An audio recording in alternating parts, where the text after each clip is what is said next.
Most trading routines are built entirely for good days, a clean checklist, a confident morning process, a plan that assumes you'll wake up rested, clear-headed, and emotionally stable enough to follow it perfectly. And that routine works beautifully, right up until the day it's actually needed most. The day after a brutal loss, the day you barely slept, the day everything in you wants to either force a comeback trade or avoid the charts entirely. That's the day the average routine quietly collapses, and it's also the only day that actually determines whether an account survives long enough to compound. Here's the claim that's going to reframe how you think about routine entirely. A trading routine's real value isn't measured by how well it performs on your best days. It's measured by how well it holds up on your worst ones. Anyone can follow a plan when they're calm, well-rested, and up money for the month. The traders who last aren't the ones with the most sophisticated routine. They're the ones whose routine was specifically engineered to survive contact with a genuinely bad day. Because bad days aren't the exception in trading.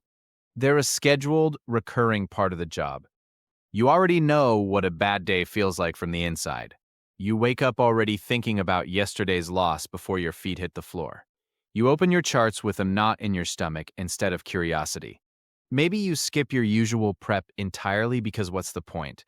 Or maybe you do the prep on autopilot while your mind is somewhere else entirely, replaying the trade that went wrong. Either way, the version of you sitting at the desk that morning is not the version of you who wrote the trading plan in the first place. You've probably also lived what happens next. Without a clear process built for exactly this moment, bad days tend to produce one of two outcomes, and neither is good. Either you freeze completely, sitting out legitimate setups, out of fear, letting good trades pass because yesterday still has a grip on you, or you overcorrect hard, sizing up to get it back, taking a trade that doesn't actually meet your criteria because some part of you needs to feel in control again. Both responses feel in the moment like they're doing something useful. Neither one actually is. You're not undisciplined for struggling on these days. You're responding exactly the way a human nervous system is built to respond to a threat, which is precisely what a losing trade registers as. The problem was never your character. The problem is that most trading routines are designed by a calm version of you, for a calm version of you, and then handed, unmodified, to a stressed, tired, emotionally rattled version of you who needs something completely different. It's not your discipline. It's not your work ethic. The real issue is architectural. A routine built only for good conditions is a routine with a single point of failure. And that single point of failure will eventually get tested, because losing streaks, bad nights of sleep, and stressful weeks aren't rare edge cases in trading. They're a certainty on a long enough timeline for every trader who's ever lived. The 95% build a routine that assumes the good version of themselves will always show up. The 5% build a routine specifically for the day the good version doesn't. Let me introduce you to two traders. Call them Ryan and Michelle. Ryan had a genuinely solid morning routine. Check the overnight news, review his watch list, mark his key levels, meditate for 10 minutes, and start the session with a clear head. On good days, this routine worked exactly as designed. He traded well, followed his rules, and ended most sessions satisfied with his own process regardless of the outcome. The trouble was, Ryan's entire routine assumed he'd have the mental bandwidth to complete every single step, every single day, no matter what had happened the day before. There was no modified version for a bad morning. So on the days after a rough loss, Ryan would either skip the whole routine, sitting down to trade cold, unprepared, and emotionally raw, or he'd try to force himself through all the same steps while his mind was somewhere else entirely, going through the motions without any of the clarity the routine was supposed to produce. 6 months in, Ryan noticed a pattern in his own trade journal that genuinely startled him. Nearly 70% of his worst trades by dollar amount had happened within 2 days of a previous significant loss. His routine had a blind spot exactly where he needed support the most, and it had been quietly costing him for months without him noticing. Now, Michelle's morning routine looked, on paper, almost identical to Ryan's. Watch list, key levels, a few minutes of quiet before the session opens. But Michelle had built one additional layer that Ryan hadn't. a specific, separate protocol that automatically activated after any day with a loss beyond a certain size, or after any night with noticeably poor sleep. On those mornings, her normal routine didn't run. A different, deliberately simplified routine ran instead, smaller position sizes for the day, a hard cap of 2 trades maximum regardless of how the session went, and a mandatory 10-minute walk before she was allowed to open her trading platform at all. Michelle wasn't more disciplined than Ryan in some abstract personality-based sense. She had simply built 2 routines instead of 1, a good day routine and a bad day routine, with a clear pre-decided trigger for switching between them. On the mornings after a rough loss, she wasn't relying on her exhausted, rattled self to somehow remember to be careful. The carefulness was already built into the structure, waiting for her, regardless of what state she woke up in. Over the same 6-month period Ryan struggled through, Michelle's worst trades were distributed randomly across the calendar. No clustering after losses at all, because the bad day protocol had quietly done its job every single time it activated. So, why does this happen? Why do capable traders keep building routines that only work under ideal conditions? There are 5 forces at work, and once you understand them, you'll see exactly where your own routine has the same blind spot. The first is what I'll call the planning fallacy of mood. When you sit down to design your trading routine, you're almost always doing it on a calm, motivated day. The kind of day where discipline feels easy and your future self feels fully capable of following any rule you write down. That version of you genuinely believes the routine will get executed exactly as planned every day, because in this moment, it feels effortless. The version of you who actually has to execute the routine on a genuinely bad day is a completely different psychological creature, and the calm planning version consistently, predictably underestimates how different. The second force is single mode thinking. Most people build exactly one process and assume it should flex to fit every circumstance. But a single routine trying to serve both a great day and a terrible day is being asked to do 2 incompatible jobs at once. On a great day, the goal is to execute confidently and capture opportunity. On a terrible day, the goal is almost the opposite: protect capital, reduce exposure, and get through the session without causing additional damage. A single routine, optimized for the first goal, will almost always fail at the second. The third force is bad day denial. Nobody enjoys designing for their own worst moments. It's uncomfortable to sit down on a good day and explicitly plan for the version of yourself that's tired, rattled, and tempted to break rules. So most traders simply skip that part of the design process entirely, building routines that implicitly assume the bad version of themselves will just not happen or will somehow rise to the occasion when it does. It doesn't, and it won't. Not reliably, not without a structure specifically built for it. The fourth force is trigger ambiguity. Even traders who vaguely know they should be more careful after a bad day rarely define exactly what counts as a bad day in advance, with a specific number or condition. Without a clear trigger defined ahead of time, the decision about whether today counts as a bad day gets made in real time by the exact same stressed, compromised mind that's least equipped to make that judgment honestly. Vague intentions to be careful when things feel off almost never survive contact with an actual bad morning. The fifth force is recovery impatience.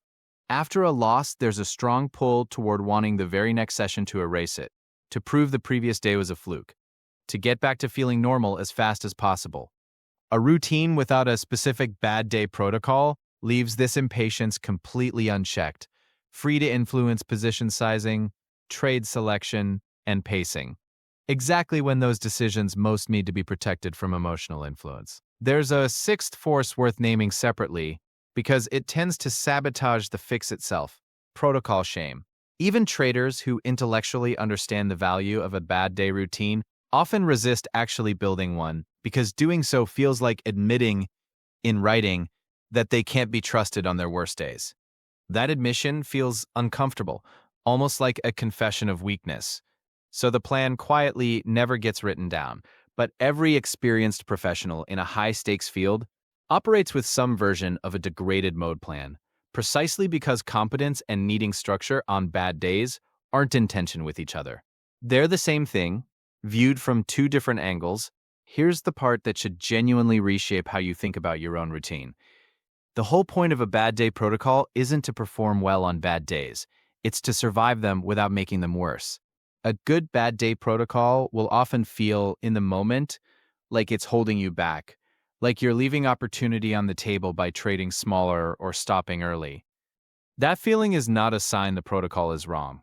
It's a sign the protocol is doing exactly what it was built to do, protecting you from a version of yourself that on that specific day cannot be fully trusted with normal-sized decisions. So let's talk about how to actually build this. Not vague advice to stay disciplined, a specific, mechanical, two-track system. Step 1. Build your good day routine first, the normal version, the one you already mostly have. Watch list prep, key levels, whatever pre-session checklist genuinely helps you trade well under normal conditions. This part isn't the missing piece. Most traders already have some version of this. Write it down in full, in exact steps, so it's not living only in your head. Step 2. Define your bad day trigger in advance, using specific, measurable numbers, not feelings. Something like any day where losses exceed a certain percentage of the account, any morning following less than 5 hours of sleep, or any session immediately following 2 consecutive losing days. The specificity matters enormously here. When I feel off is not a trigger, because your feelings on a bad day are precisely the thing you can't trust to accurately self-report. A number, or a clearly defined condition, doesn't need your compromised judgment to activate. It just needs to be true or not true. Step 3, build a separate, deliberately smaller bad day routine that automatically replaces the normal one whenever the trigger fires. This should include a reduced position size, often half or less of your normal risk per trade, a hard cap on the number of trades allowed for the day regardless of how the session unfolds, and ideally a mandatory buffer activity before trading even begins. A walk, a workout, anything that puts physical and temporal distance between the emotional state you woke up in and the moment you start making financial decisions. Step 4. Remove the decision of whether to activate the bad day routine from your in-the-moment judgment entirely. This is the step people skip, and it's the one that actually makes the whole system work. If activating the protocol requires you to consciously decide in real time, yes, today counts as a bad day, you've built a system that depends on the judgment of the exact person least equipped to make that call. Instead, check your trigger conditions mechanically, almost like a checklist item, before you even open your charts. Did I lose more than X yesterday? Did I sleep less than Y hours? If yes, the bad day routine runs. Automatically, no internal debate required. Step 5. Write down explicitly what getting through the day looks like on a bad day protocol day. Success on these days isn't measured by profit. It's measured by whether you followed the reduced routine without deviation. A bad day session where you took your 2 allowed trades, followed your smaller size, and ended the day flat is a successful bad day session, even if it made no money. Redefining success this way, in advance, prevents the recovery impatience from quietly convincing you that a successful bad day means making back what you lost. Step 6. Review your bad day protocol specifically separately from your general trade journal, once a month. Look only at the sessions where the trigger activated. Did the protocol run as designed? Did it prevent the kind of damage it was built to prevent? Adjust the specific trigger thresholds if you're finding they're either firing too often, catching normal variants that didn't need special handling, or too rarely missing genuinely bad stretches that slipped through because the numbers were set too extreme. Step 7. Treat the existence of a bad day protocol as something to be genuinely proud of, not something to hide or feel embarrassed about. There's a strange kind of ego involved in believing you don't need a separate plan for your worst days, as though needing one is an admission of weakness. It's the opposite. Professional risk managers, pilots, surgeons, and emergency responders all operate with explicit degraded mode procedures for exactly this reason, because performance under stress is a completely different discipline from performance under normal conditions. And pretending otherwise doesn't make you tougher, it just makes you unprepared. Step 8. Give the system time to prove itself before judging it. The first several times your bad day protocol activates, it's going to feel almost entirely like friction, like you're being held back from trades you're convinced would have worked. Resist the urge to abandon the protocol based on a handful of instances where, in hindsight, the day would have been fine anyway. The value of the system isn't visible on the days it wasn't strictly necessary. It's visible, sometimes only once or twice a year, on the specific day it quietly prevented a losing session from becoming a losing month. This is where the identity shift happens, and it's bigger than any single procedure. Most traders think building a good routine means building the best possible process for an idealized version of themselves. The real job is building a routine robust enough to survive the actual, unpredictable, occasionally exhausted, and emotionally rattled human being who's going to be sitting at that desk on any given morning, including the mornings you'd rather not be there at all. When you stop designing only for your best self and start designing specifically for your worst mornings, the entire relationship with routine changes. It stops being a performance script for the good days and becomes something closer to armor, quietly doing its job precisely when you need it most and are least able to build it from scratch in the moment. There's a version of you who wakes up after a rough loss, sits down and either forces the exact same routine through gritted teeth or abandons it completely out of exhaustion. And there's a version of you who wakes up after that same rough loss, checks 2 or 3 predetermined numbers, and lets a pre-built, smaller, protective routine take over without needing to summon any willpower at all in that exact moment. The second version isn't tougher. They just built the toughness into the system in advance, on a calm day when building it was actually possible. Now let's talk about the boring truth, because this is the part nobody wants to hear. A genuinely well-built trading routine will, on its worst day setting, feel restrictive, small, and almost anticlimactic. It will sometimes activate on days that, in hindsight, turn out to have been perfectly fine, costing you a bit of theoretical upside you'll never actually know you missed. That's not a flaw in the system. That's the cost of insurance, paid regularly in exchange for never being caught fully exposed on the one day it actually mattered. Pilots run pre-flight checklists on days when nothing was ever going to go wrong. The checklist isn't wasted on those days. It's what makes the rare day something does go wrong survivable instead of catastrophic. Think about a building's fire suppression system. It sits there, unused, for years at a time, sprinklers doing absolutely nothing, quietly costing money in maintenance, with zero visible return, right up until the one day there's an actual fire, at which point it's the single most valuable system in the entire building. Nobody complains about the wasted cost of the sprinkler system on all the years nothing burned. A trading routine's bad day protocol works exactly the same way. It looks, on most days, like unnecessary caution. On the day it's actually needed, it's the entire difference between a bad week and an account that no longer exists. There's one more comparison worth sitting with, because it captures something the sprinkler analogy doesn't.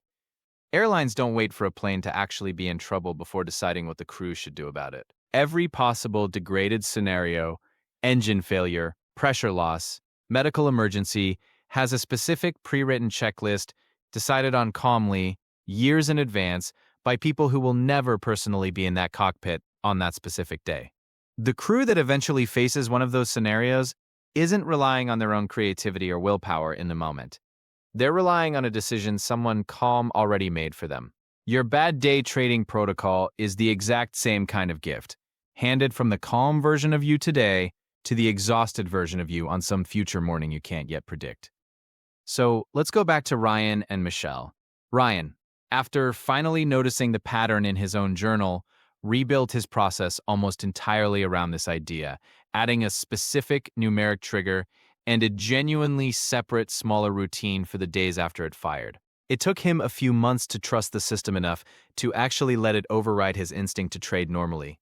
But a year later, the clustering of large losses immediately following previous losses had essentially disappeared from his journal entirely.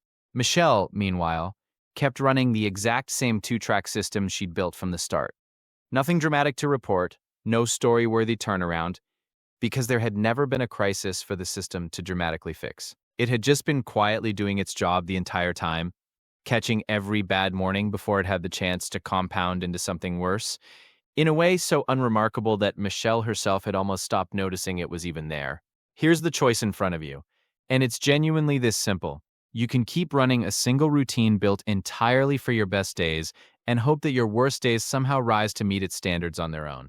Or you can build the second track now, on a calm day with clear numbers and clear triggers, so that the next time a genuinely bad morning arrives, you're not relying on willpower you may not have. You're relying on a structure you already built back when building it was easy. The traders who are still standing in 10 years aren't the ones whose good day routine was the most impressive. They're the ones who took the time to build something specifically for the days they'd rather not be trading at all. And let that quiet, unglamorous structure do the one job that actually determines whether there's still an account left to trade tomorrow.